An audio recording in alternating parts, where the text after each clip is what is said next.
कांवड़ यात्रा का भव्य शुभारंभ हो चुका है। हरिद्वार पहुंचे जल भरने हजारों कांवड़िए। दोस्तों, जैसा कि आप जानते हैं कि श्रावण मास की शुरुआत के साथ ही 11 जुलाई से कांवड़ यात्रा का शुभारंभ हो गया है। इस पवित्र यात्रा के लिए उत्तर प्रदेश के विभिन्न जनपदों में लाखों श्रद्धालु हरिद्वार और अन्य तीर्थ स्थलों से गंगा जल लेकर अपने अपने गंतव्यों की ओर प्रस्थान कर रहे हैं। भीड़ भाड़ और धार्मिक आस्था को ध्यान में रखते हुए उत्तर प्रदेश सरकार ने सुरक्षा व्यवस्था को प्राथमिकता दी है। प्राप्त जानकारी के अनुसार उत्तर प्रदेश सरकार ने सुरक्षा व्यवस्था को लेकर 5 जुलाई से ही विशेष दिशा निर्देश जारी कर दिए थे, जो कि 26 जुलाई तक प्रभावी रहेंगे। इस दौरान संवेदनशील और अति संवेदनशील मार्गों की पहचान कर वहां पुलिस बल की तैनाती बढ़ा दी गई है। कांवड़ यात्रा मार्गों पर ड्रोन से निगरानी, सीसीटीवी कैमरे और कंट्रोल रूम भी सक्रिय कर दिए गए हैं। सरकार द्वारा घोषित कांवड़ मार्गों पर भारी वाहनों की नो एंट्री लागू कर दी गई है।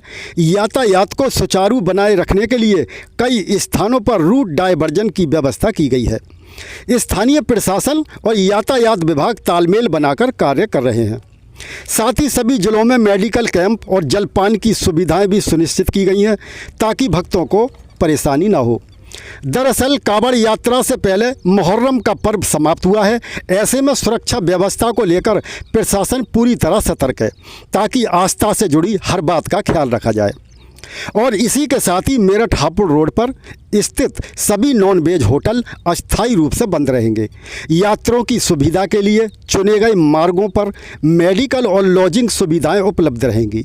इसके अलावा गाजियाबाद में सभी बाहरी वाहनों पर 11 से 24 जुलाई तक प्रतिबंध रहेगा और लाइट वाहनों पर 17 जुलाई से रोक रहेगी।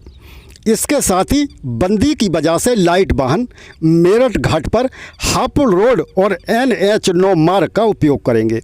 और इसके अलावा दिल्ली मेरठ एक्सप्रेस वे भारी वाहन, बड़े ट्रक, बस, ट्राली, ट्रैक्टर के लिए 11 से 23 जुलाई तक प्रतिबंध रहेगा।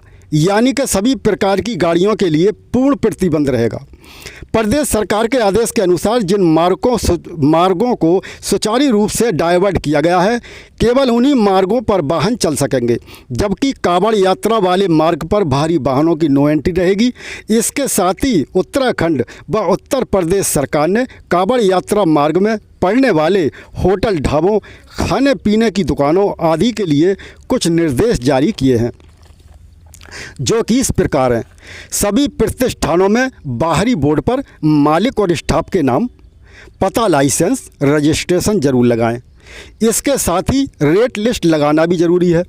इसके अलावा सरकार द्वारा अधिकृत अधिकारी दुकानों, ढाबों का निरीक्षण करेंगे और अनाधिकृत धार्मिक संगठन या लोग ऐसा नहीं कर सकेंगे।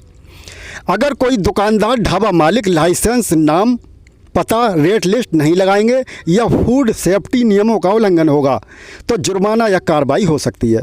और ये भी ध्यान रखना होगा कि कांवड़ यात्रा वाले मार्गों पर नो मीट, नो एल्कोहल लागू है। आदेश का पालन नहीं करने पर कार्रवाई हो सकती है। इसके अलावा सरकारी आदेश में साफ तौर पर बताया गया है कि अगर कोई व्यक्ति या धार्मिक संगठन अनाधिकृत समूह द्वारा होटल, ढाबों, दुकानों पर जाकर नाम पूछते हैं या ID चेक करते हैं या फिर पहचान करने के नाम पर प्रताड़ित करते हैं, तो उनके खिलाफ सख्त कार्रवाई की जाएगी। दोस्तों, अगर आपको जानकारी अच्छी लगी हो तो हमारे इस चैनल को सब्सक्राइब करना ना भूलें। जय हिंद।